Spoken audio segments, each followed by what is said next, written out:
إن الحمد لله نحمده ونستعينه ونستغفره ونعوذ بالله من شرور أنفسنا من سيئات أعمالنا من يهده الله فلا مضل له ومن يضلل فلا هادي له أشهد أن لا إله إلا الله وحده لا شريك له وأشهد أن محمدا عبده ورسوله لا نبي بعده اللهم لك الحمد بما خلقتنا ورزقتنا وهديتنا وعلمتنا لك الحمد بالإيمان ولك الحمد بالإسلام ولك الحمد بالقرآن لك الحمد حتى ترضى ولك الحمد إذا رضيت ولك الحمد بعد الرضا وصلى الله على نبينا محمد وعلى آله وصحبه أجمعين أما بعد فيا أيها الحاضرون اتقوا الله حق تقاته ولا تموتن إلا وأنتم مسلمون. Hadirin jemaah sekalian yang dirahmati Allah, pertama-tama marilah kita senantiasa memanjatkan rasa syukur kita atas kehadirat Allah Subhanahu wa taala, karena berkat limpahan rahmat, taufik serta hidayahnya, nikmat iman, nikmat Islam yang senantiasa melekat dalam diri kita, sehingga dengan nikmat-nikmat tersebut kita mampu melaksanakan suatu kewajiban kepadanya, yakni salat Jumat dengan cara berjamaah. Mudah-mudahan usaha demi usaha, amalan demi amalan yang kita kerjakan khususnya pada hari yang mulia ini senantiasa diterima, tercatat sebagai amal ibadah di sisinya. Amin Allahumma amin. Kedua kalinya tak terlupakan salawat dan salam semoga senantiasa tercurah limpahkan kepada junjungan kita Nabi besar Nabi Muhammad sallallahu alaihi wasallam, kepada keluarga dan para sahabatnya, dan mudah-mudahan kita selaku umatnya bisa mendapatkan syafaatnya kelak di yaumul qiyamah. Hadirin sekalian yang dirahmati Allah, dalam kita menjalani kehidupan di dunia ini, kita tidak akan pernah lepas yang namanya bersosial antara satu dengan yang lainnya, antara suku yang sama ataupun suku yang berbeda. Bahkan orang-orang yang mungkin imannya tidak sama dengan diri kita, kita pasti akan pernah bersosial dengannya. Karenanya hadirin sekalian yang dirahmati Allah, dalam syariat Islam ada batasan-batasan, batasan yang perlu kita perhatikan, batasan antara umat yang beragama Islam, yang beriman kepada Allah Subhanahu wa taala, dengan orang-orang yang tidak beriman kepada Allah. Karena sungguh hadirin sekalian yang dirahmati Allah, agama yang paling benar, agama yang diterima itu adalah agama Islam. Inna dina indallahi Islam, bahwa sungguh agama yang benar-benar diterima, agama yang mampu diagungkan, yakni adalah agama Islam itu sendiri. Maka selain daripada agama Islam, itu adalah agama yang tertolak. Maka hadirin sekalian yang dirahmati Allah, orang yang beriman, yang dia beragama Islam, ada batasan-batasan yang perlu dia perhatikan antara dia dengan orang-orang yang tidak beragama Islam. Karena apa hadirin sekalian yang dirahmati Allah? Sekiranya hal-hal seperti ini tidak mampu kita jaga, tidak mampu kita batasi diri kita dengan mereka, maka bisa jadi diri kita akan termasuk golongan di dalamnya. Sampai-sampai na'udzubillah, keimanan kita tukar hanya karena diri kita ingin dekat dengan mereka. Maka hadirin sekalian yang dirahmati Allah, apa batasan tersebut? Batasan yang pertama, batasan pertama yakni tidak boleh orang yang beragama Islam, yang mengaku beriman kepada Allah Subhanahu wa taala, mengikuti suatu peribadatan yang dilakukan oleh orang-orang yang tidak beragama Islam. Kalau kita melihat di luar sana akan banyak agama, banyak agama selain daripada Islam. Sedangkan di dalam Al-Quran sendiri, orang-orang yang tidak beragama Islam dikatakan sebagai orang-orang kafir. Kafir di sini bukan sebutan bagi orang-orang yang keji, bukan sebutan bagi orang-orang yang arogan, tidak. Orang yang paham sejarah, orang yang paham dengan bahasa, maka dia akan tahu, oh ternyata ini maknanya.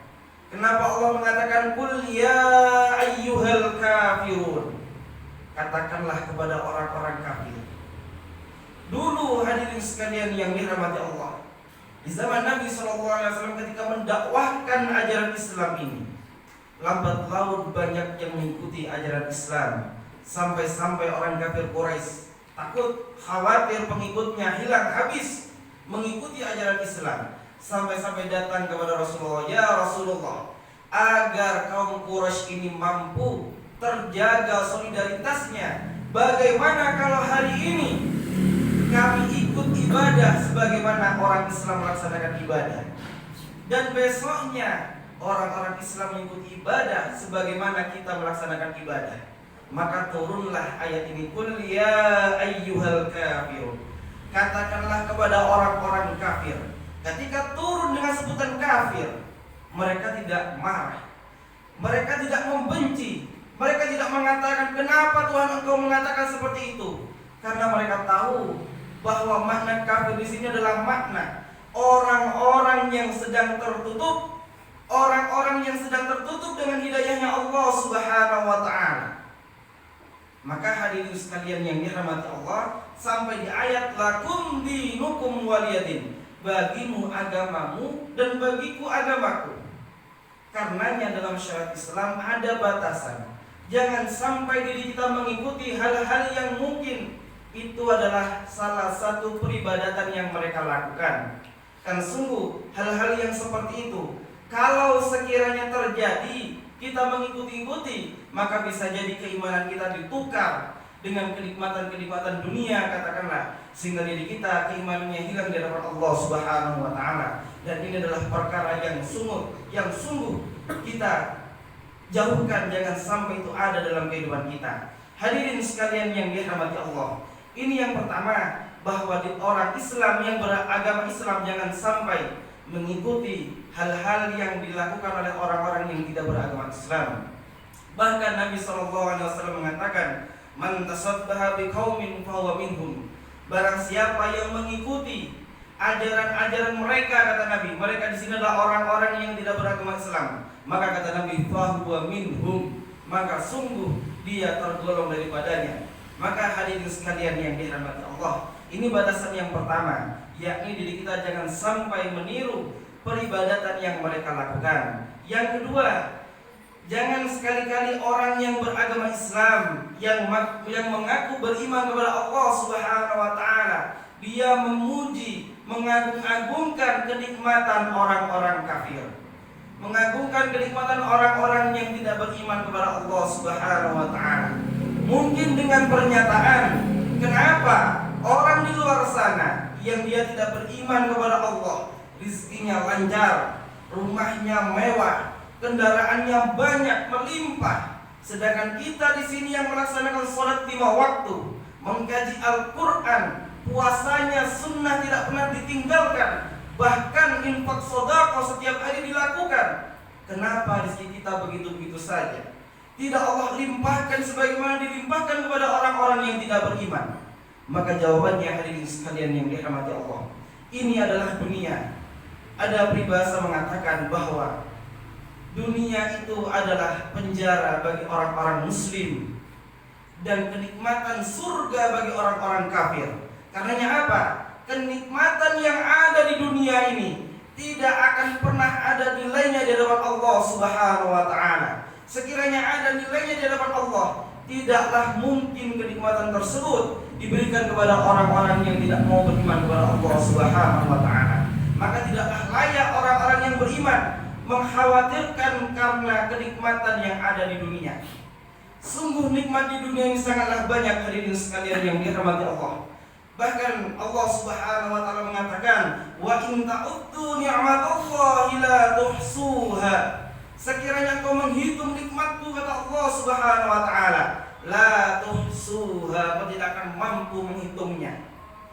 Bahkan sekiranya lautan dijadikan tinta, seluruh air dijadikan tinta, pepohonan ranting-ranting dijadikan pena, semua itu untuk menulis nikmat-nikmat Allah Subhanahu wa taala, tidak akan mampu menulisnya.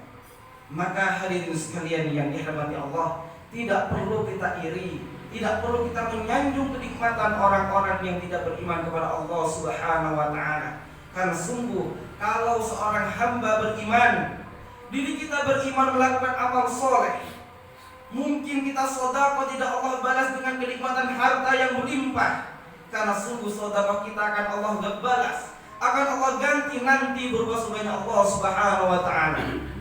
Beda dengan orang-orang yang tidak beriman kepada Allah. Dia sedekah, dia memberikan kebaikan kepada orang-orang yang ada di sekitarnya, bahkan meringankan bebannya, katakanlah, langsung Allah balas pada hari itu. Langsung Allah balas di dunia tersebut. Kenapa demikian? Karena sungguh Allah tidak ingin menghitung pahala orang-orang yang tidak beriman di hadapan Allah Subhanahu wa taala. Jadi nanti hadirin sekalian yang dirahmati Allah, ketika di mizan penimbangan amal, yang ditimbang itu adalah orang-orang yang memiliki iman. Orang-orang yang semasa hidup di dunia pahalanya mampu diterima karena imannya. Beda hanya dengan orang-orang yang tidak beriman, orang yang tidak memiliki iman di hadapan Allah, maka dia langsung dipersilahkan memasuki nerakanya Allah Subhanahu wa taala. Maka hadirin sekalian yang dirahmati Allah, ini yang kedua, jangan sampai diri kita iri, jangan sampai diri kita menyanjung orang-orang atas karena kenikmatan yang mereka miliki. Maka hadirin sekalian yang dirahmati Allah, itu batasan yang kedua. Dan batasan yang ketiga yang terakhir hadirin sekalian yang dirahmati Allah, sebagai orang-orang yang beragama Islam, yakni jangan sampai diri kita mendoakan ketika dia sudah meninggal, kita doakan agar diberikan keselamatan, kita doakan agar dosa-dosanya diampunkan. Ternyata tidak boleh hadirin sekalian yang dirahmati Allah. Walaupun dia adalah orang yang pernah meringankan beban kita, orang yang pernah menolong saat kita benar-benar terpuruk, katakanlah, atau bahkan dia adalah saudara kita, katakanlah, kok dia mati, meninggal dalam keadaan kafir, dalam keadaan tidak beriman kepada Allah Subhanahu wa taala, maka tidak boleh di dalam Al-Quran mendoakannya. Kalau semasa hidup di dunia masih hidup, kita doakan agar mendapatkan hidayah, itu masih diperbolehkan. Tapi kalau sudah meninggal, kita doakan di dalam Al-Quran tidak diperbolehkan. Dasarnya apa? Kata Allah Subhanahu wa taala, "Ma kana lin-nabiyyi wal-ladzina amanu ay yastaghfiru lil-musyrikin walau kanu lil qurba min ba'di ma tabayyana lahum annahum ashabul jahim."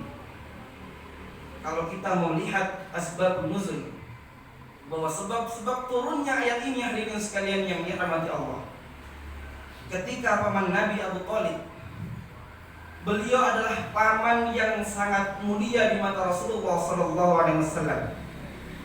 Beliau adalah paman yang tidak beragama Islam, tapi rela mengorbankan jiwa raganya, memperjuangkan, melindungi Rasulullah dalam perjuangan Islam. Sehingga apa hadirin sekalian yang dirahmati Allah, saking sayangnya Nabi SAW kepada pamannya, ketika mau wafat, sebelah kiri ada Abu Lahab, Abu Jahal, sebelah kanan ada Rasulullah. Abu Jahal mengatakan, "Wahai saudaraku, wafatlah engkau dengan memegang keyakinan nenek moyang engkau."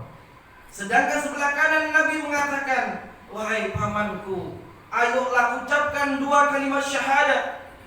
Walaupun engkau dulu orang-orang yang belum mendapatkan hidayah, dengan 2 kalimat syahadat ini insyaallah mampu memasukkan engkau dalam surga."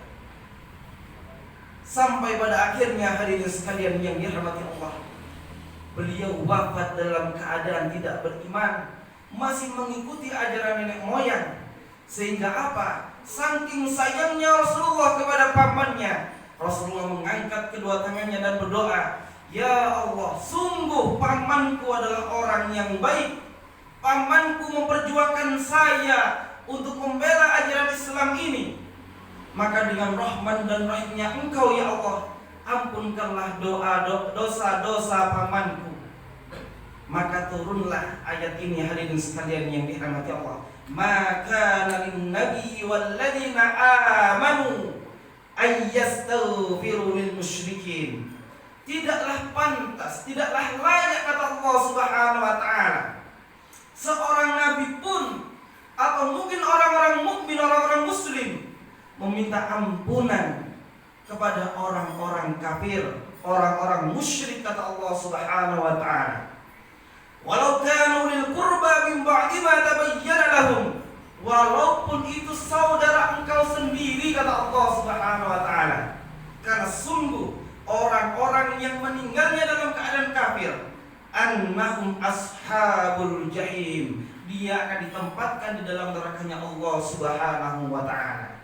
Maka dengan demikian hadirin sekalian yang dirahmati Allah, tiga batasan tersebut, batasan yang ketiga tadi, bagaimana diri kita harus senantiasa tidak mendoakan orang-orang yang sudah meninggal dalam keadaan kafir. Cukup kita doakan orang-orang yang mungkin belum mendapatkan hidayah, kita doakan agar mampu mendapatkan hidayah, agar mampu mendapatkan cahaya Islam sehingga mampu melaksanakan ibadah seperti halnya kita melaksanakan ibadah. Mudah-mudahan dengan demikian Allah Subhanahu wa taala senantiasa menjaga keimanan kita, senantiasa menjaga ketakwaan kita, dan mudah-mudahan pula kita mampu istiqomah di dalamnya, sehingga dengan istiqomah itu mampu menghantarkan diri kita masuk ke dalam surganya Allah Subhanahu wa taala. Amin Allahumma amin. Barakallahu li wa lakum fil Qur'anil azim, wa nafa'ani wa iyyakum bima fihi minal ayati wa zikril hakim, wa taqabbala minni wa minkum tilawatahu innahu was-sami'ul 'alim.